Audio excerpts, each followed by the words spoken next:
Hey folks, welcome to another DIY video on the 2011 to 2013 Range Rover Sport 3.0 SDV6. And today we will be changing the diesel fuel filter, which is something that I've been meaning to do for the past couple of months, but for one reason or the other I could never really find the time. But thankfully I can do it now, and I can also show you the entire procedure in a detailed way as always.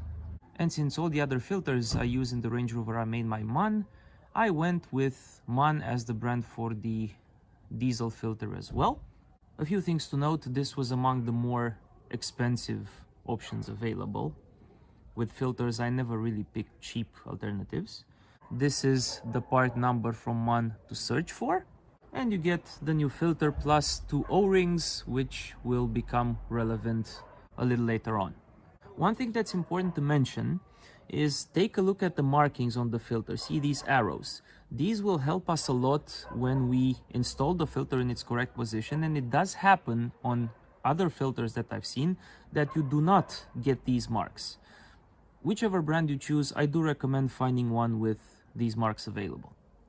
Now, at the time of filming, which is the end of October 2022, the car has done 122,853 kilometers, and it's 10 years old. And the last time the diesel filter was changed was about a year and 2 months ago, so in August 2021, when the car had done 92,500 kilometers, give or take. So the filter that we have is just 1 year old, but it has already done about 30,000 kilometers, which goes back to what I said when I changed the similar filter on the Sportage, that I will never let the diesel filters on in the cars for more than about 30,000 kilometers or 2 years and a bit. And check this out. Here's what the maintenance interval document says about the fuel filter. It says, can you believe it? Replace fuel filter every 10 years. I don't even have anything to say about this, really, other than the fact that to keep a fuel filter for 10 years is worse than a bad idea. And especially on these types of cars which have diesel engines, the diesel injectors are made to very, very tight tolerances and don't take kindly to any kind of impurities inside the delivered fuel. Impurities which may come from fuel that's not properly filtered by an old filter, or from a filter that is itself disintegrating because of age. So please do not follow this advice. Change your filter more often than every 10 years.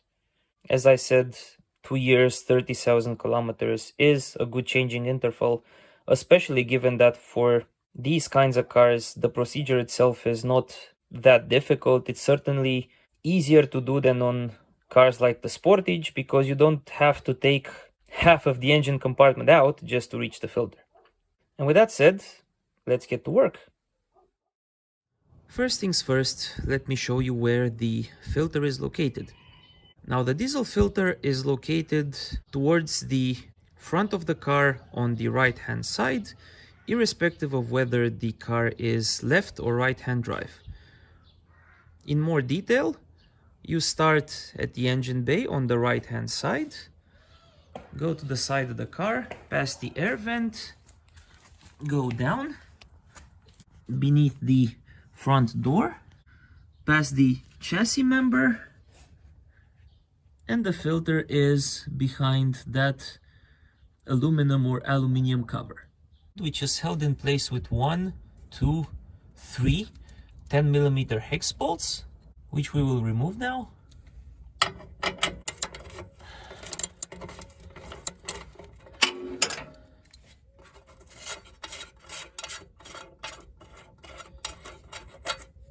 Here's the first one out.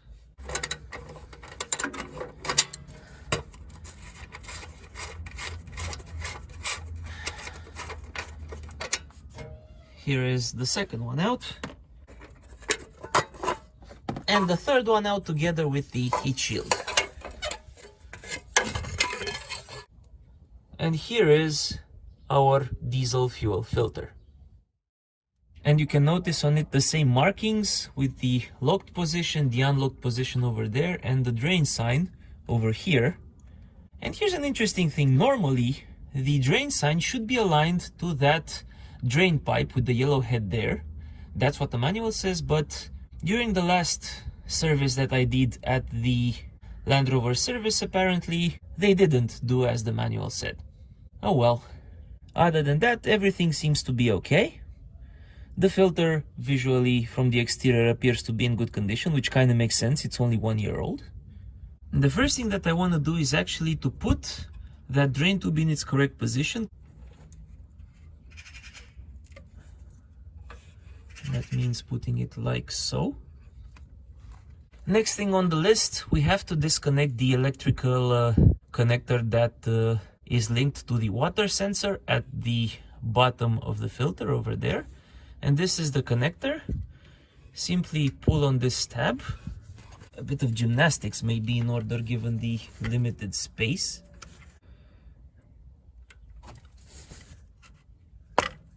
Okay, here it is. You just have to lift this a bit higher. And now comes the fun part, the removal of the filter itself. Now the lock sign, you can see it, is in line with this black tab in the plastic that you have here. And what we need to do is we simply need to rotate the filter so that the unlocked tab, which is there, gets aligned to this tab here. And because the filter is not terribly old, it didn't get a chance to get stuck, so I was able to unlock it by hand.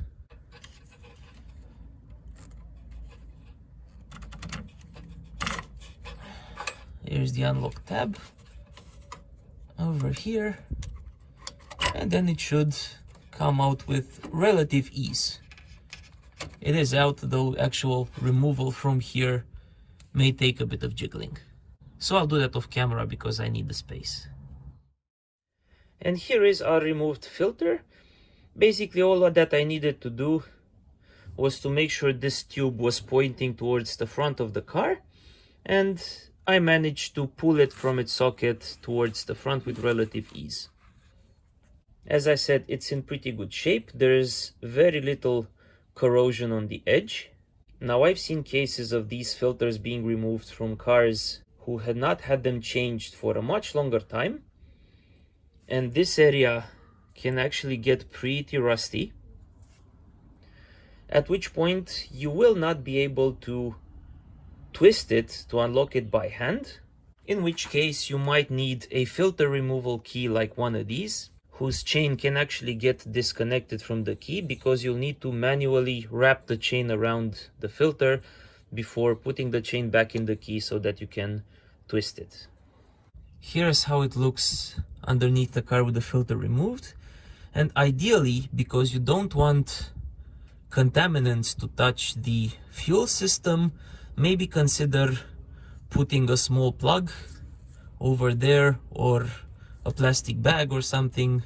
In my case, I just used the thumb from one of these disposable gloves to cover that port up until I can put the new filter in. And since some drops of fuel may have already fallen, you may want to spend a bit of time cleaning this area, and especially underneath, as thoroughly as you can. And if you weren't able or did not want to drain the fuel using the plastic tube, you need to drain it right now. And you can do that by pouring it in a container of your choice.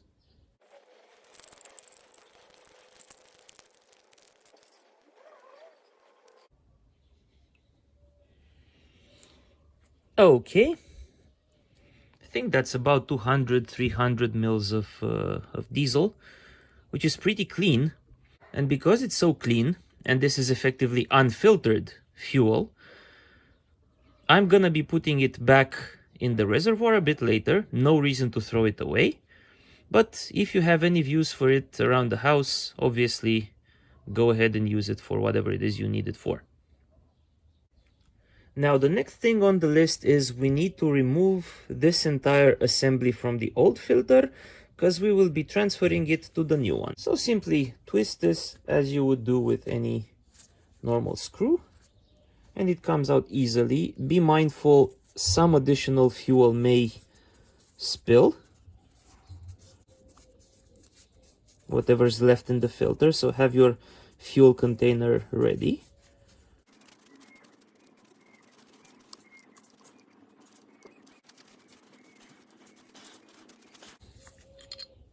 There it is.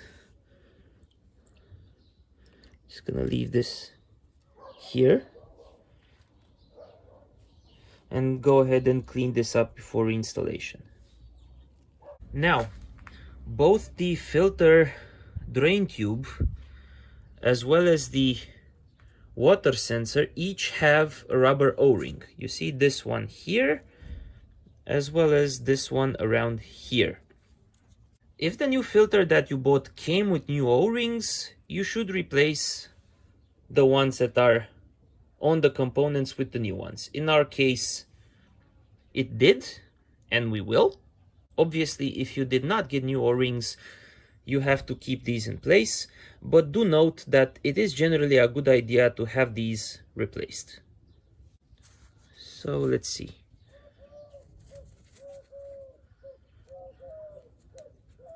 Here's one out.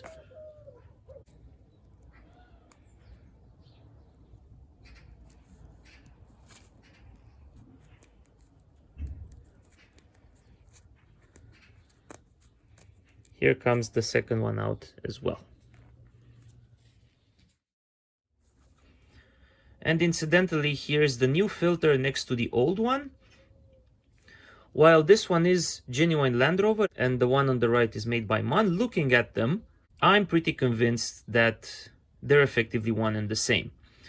Because it says here on top, patents granted and pending, made in USA on this one as well as on this one. The images are fairly similar. Even the instructions for removal and installation as well. Except that the MAN filter is obviously cheaper than its identical counterpart used by Land Rover. Go figure. Anyways, at this point, you can take your old filter, put it in a plastic bag, the bag that the new filter came in, and store it somewhere safe and take it to your local garage for recycling. Now, with regards to the O-rings, here are the old ones, here are the new ones. They look absolutely the same. As I explained before, I follow two rules. The number one rule is no O-ring should ever be installed dry. And number two, O-rings should be lubricated with the exact same kind of fluid that they will meet throughout their lifetime. As we're dealing with a diesel filter here, I will go on and lubricate both of these with the diesel that I got out from the old filter. So here's one.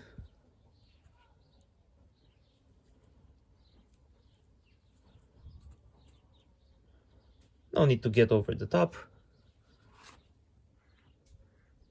And then put it in its correct position. It sits easily, no need to apply too much force.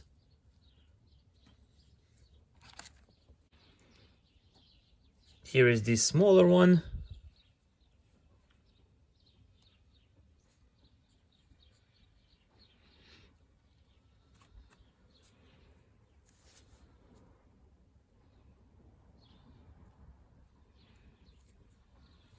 And we gently install it as well.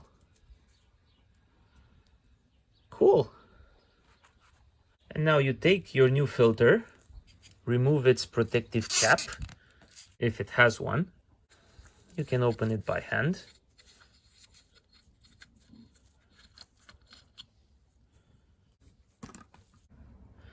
And now you take the drain tube with the water sensor, put one inside the other, keep them together, and then take your filter and screw it into the water sensor.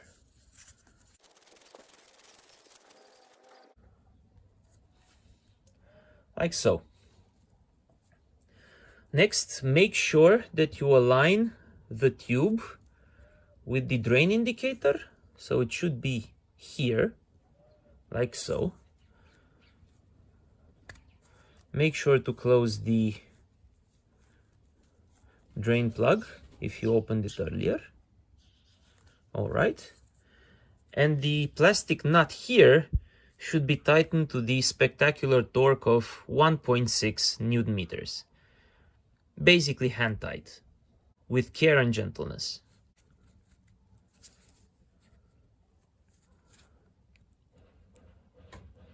Something like so.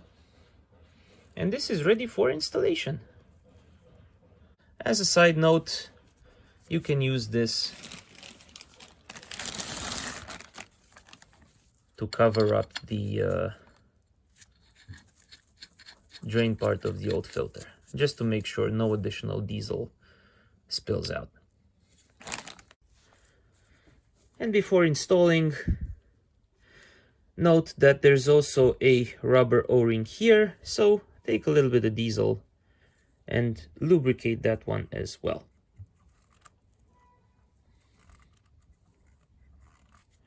Note, you don't need to pre-fill this because it will be primed automatically by the fuel pump once you turn the ignition on, but we'll see that a bit later. Anyways, this is ready for installation, so let's go install it.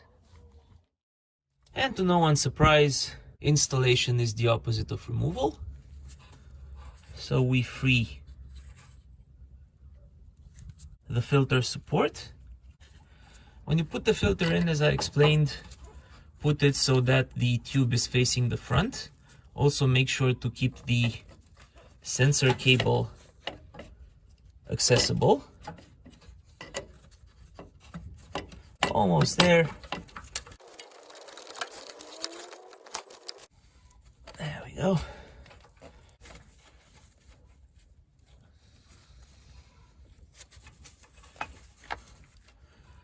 And when you push it up, obviously the unlock sign needs to be aligned with the tab at the top.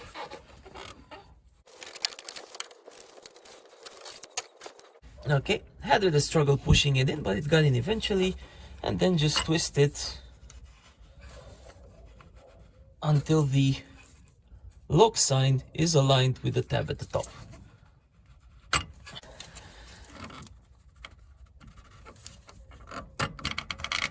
That's it.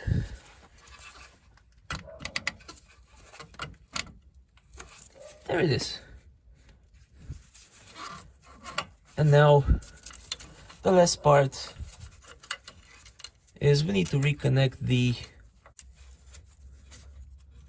water sensor back to its connector. Obviously push until it clicks. Like so. And the reinstallation of the filter is now complete.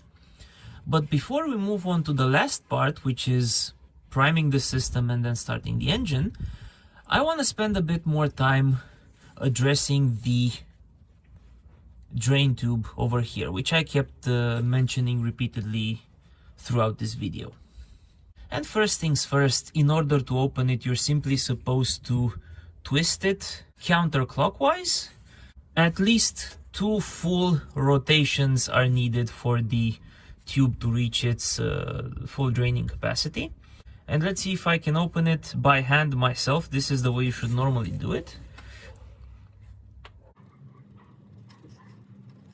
And no.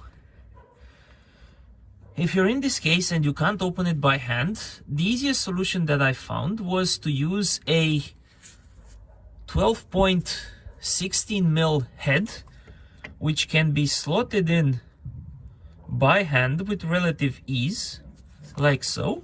And then you can just use a ratchet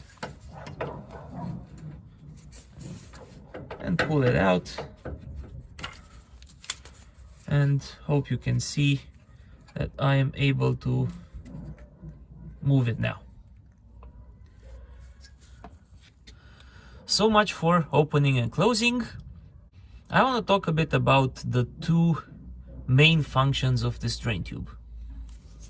But irrespective of the operation, if you don't want to make a mess and create a fire hazard, I wouldn't recommend just opening the plug, but rather connecting a tube to it before and drain it in a controlled container. And the tube you want has 8 millimeters inner diameter and 11 millimeters outer diameter, like the one I have here. And just press it here until you can press no more. And let's first talk about the most obvious use, which is to drain the filter itself. And I want you to observe something. If I now open the plug, as I said, 2 full revolutions, the tube came out, obviously, why not? You'll notice that, surprise, surprise, nothing is coming out. Now, why is that?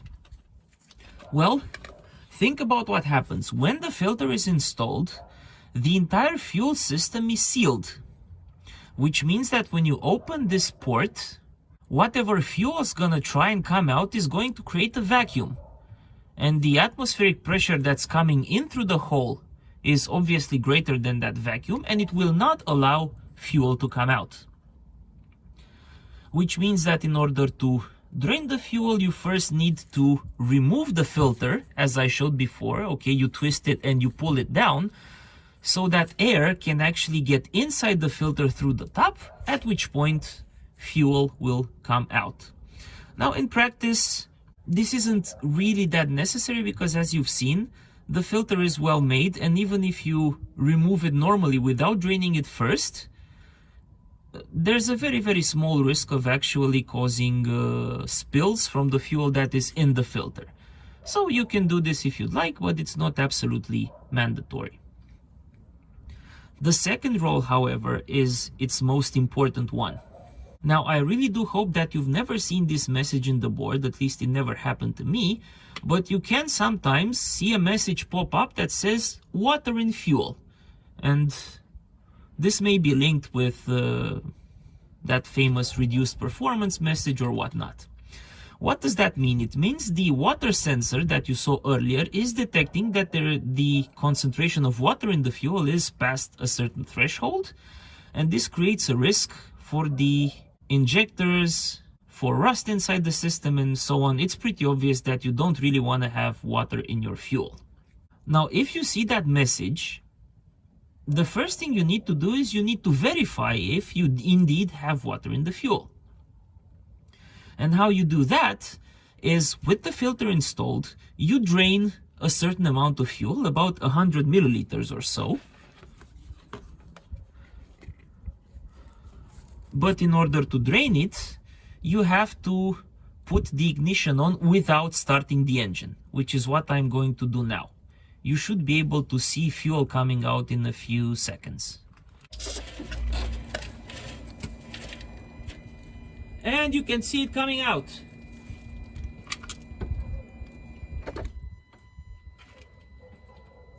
And we've drained about 150 milliliters, at which point we can simply close our tube.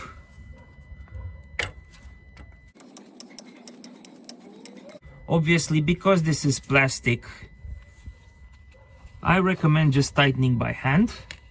No tools, no torque is given, but make sure it's properly tightened. It is now.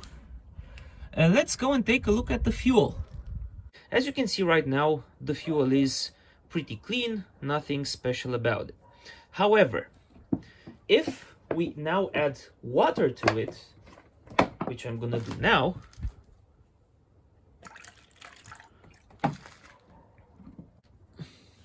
if you take a look at the glass, you'll see, let me give you a better angle, that water settled down to the bottom of the glass and diesel is on top of it. Now, why is that?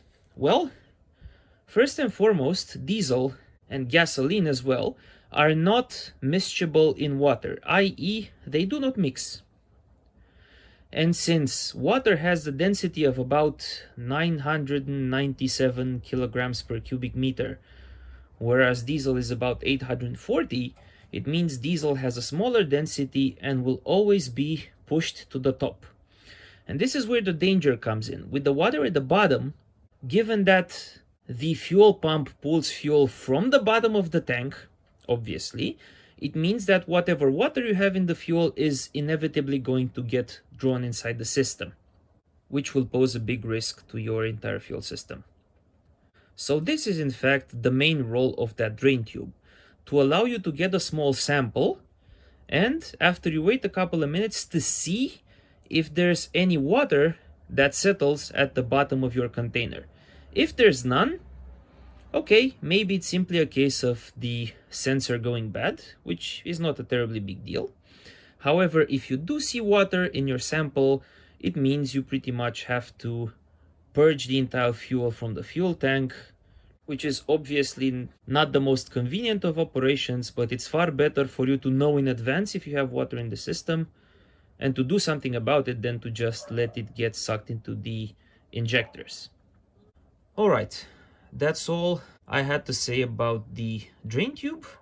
And now let us move on to the priming of the vehicle's fuel system. And prior to that, I will do something that will most likely make a lot of folks cringe. Namely, I'm gonna put the diesel back in the tank. Now bear with me on this one. First of all, take a look at the state of the diesel that we got from the filter. You see it's very, very clean. We don't have any kind of debris inside. Number two, obviously whatever it is you put in the tank has to go through the new filter first. So even if there was some debris in there, it would be caught up in the filter. So this procedure poses no risk to the car.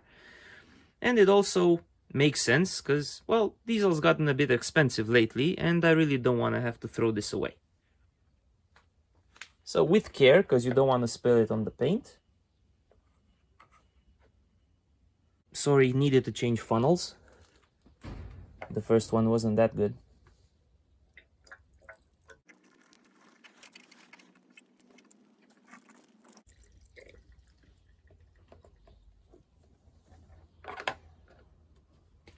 All done. Let's move on. And to prime the system, all we need to do is to put the ignition on for about 3 cycles of 30 seconds each. So ignition on without starting the car. But I won't do it right now. I want to film the filter as the ignition is on, in the hopes that you can actually hear the fuel pump working. So here I go. 3, 2, 1.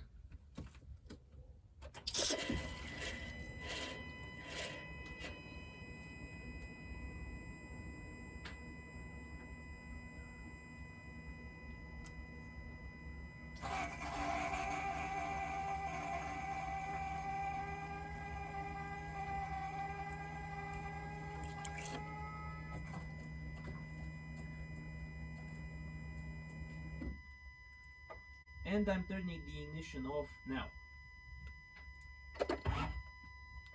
So now all that's left to do would be to start the engine and make sure it runs smoothly and doesn't die out. But we won't do that just yet. Thing is, most of the times the priming procedure that I explained works and you have no issues. But there are times when even after you do it, there's still somehow air in the system which you can't remove. And that will cause the engine to not start or to start and die out and so on and so forth. For that, the service manual describes another procedure which I'm going to try to show you as well. And for that we go to the engine compartment and we first need to remove this plastic cover, for which we first need to take out the oil cap. Be mindful to clean this area around before removing the cap so that no dirt and stuff gets inside.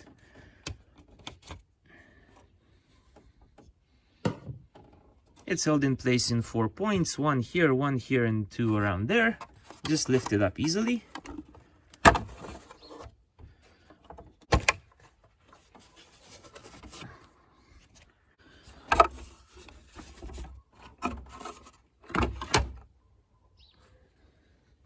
Once you take it out, remember to put the oil cap back on. And it all has to do with this valve over here. Now this is a Schrader valve on the fuel circuit. It's effectively a diagnostic port which you can use to bleed out the air in a procedure similar to how you bleed out the air when you change the brake fluid. So remove the cap and keep it safe, because you'll have to put it back later on. And if we were to push on that small pin at the top while the ignition is on, fuel and whatever air is inside should start to come out. Now, we won't do that just yet because that would be making a huge mess. What we will do instead is we will use a clean transparent hose coupled to the kind of connector that you use on a bike when you want to put air inside the wheels. Now, Land Rover does offer you a tool which is effectively identical to this one, though more professionally made, of course. But that costs about 120, 150 euros. And I mean, really, I'm not going to pay 150 euros for a tube and two connectors. This thing is fairly cheap to make and fulfills the same role. And the idea is, once we put the ignition on again, the fuel circuit will be primed. And as we open up the valve by pressing on this, we should start seeing fuel and air bubbles come out. And we will stop this procedure until there are no more air bubbles. And let's see how well this goes. Okay, you can put the contact on.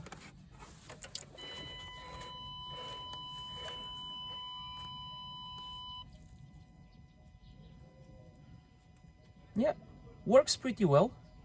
You see, there were a couple of air bubbles, but it's clean now. Okay, stop.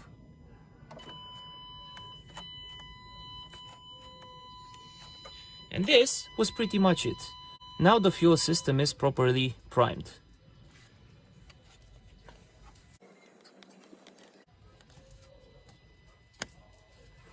You'll have to clean it up in the end, but that's a very small hassle. Now, after you cleaned up, remove rags and whatever. And don't forget to put the protective cap back on.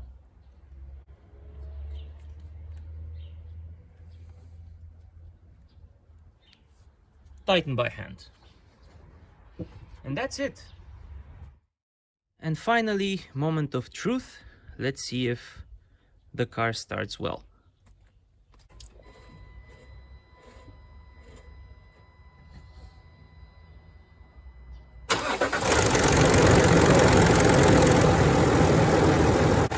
I'm gonna let it run for a minute or so to make sure everything is fine. And in the meantime, I'm gonna go and check for leaks. The fuel valve is fine, no leaks on this side. And the fuel filter is also absolutely fine. You see no leaks whatsoever, which is awesome. So next up, test drive. Oh, and before heading out, it's a good idea to put this shield back on. The 3 bolts, according to the manual, should be tightened to 6 Newton meters. Though I'm not going to bring a torque wrench for this one, I'm just going to tighten them by hand. Don't over tighten because they're not terribly thick. And after the test drive, obviously I'll take this out again, make sure that there are no leaks. And after driving for about 50 kilometers, as you can see, we have no leaks at the filter. And I checked the engine, everything's fine there as well. So we did a good job and are done with the fuel filter. Let's move on. And before I jump to the conclusions, I actually want to open the filter up to check its state. And for that, I'll be using a hacksaw like this. If you want to repeat the experiment, use a similar tool or a manual hacksaw, but avoid anything that causes sparks. In principle, the risk should be small because diesel doesn't ignite easily in the presence of sparks, but there's no point to take any chances. So let's see what we get. And this is what we get.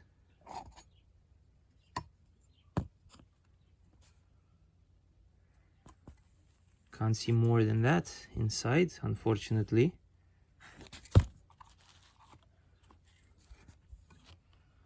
There's still a little bit of fuel left inside, so be careful. And the color is brownish to black.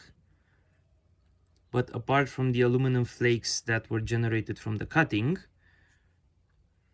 it looks pretty okay. I don't see anything that would be a cause of concern.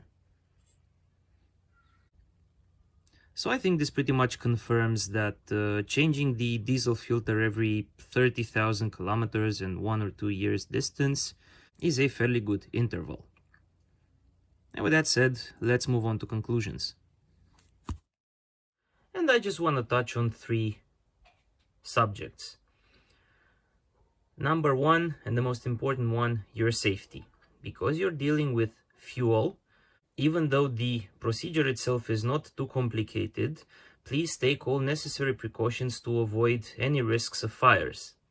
Don't have any open flames nearby, don't smoke when you're doing this. No point in taking any kind of risks. Regarding the procedure, as you've seen, it's considerably simpler than the one for the Sportage, though there are a couple of details you need to look after. One important thing to mention: the longer you let the filter in, 2 years, 3 years, 4 years, and so on, apart from the risks related to the quality of the fuel that reach the injectors, you risk it becoming more and more difficult to remove. I've actually seen cases of filters like these kept in for 5 years, even more, and the outer side, this one, had rusted so bad that it was literally impossible to remove it by hand. And obviously the procedure got complicated because the space is limited and you need tools which are small enough to fit, and so on. So the sooner you change it, the better. Like 2 years or 30,000 kilometers is a pretty good interval. As for costs, the MAN filter was about 50 euros.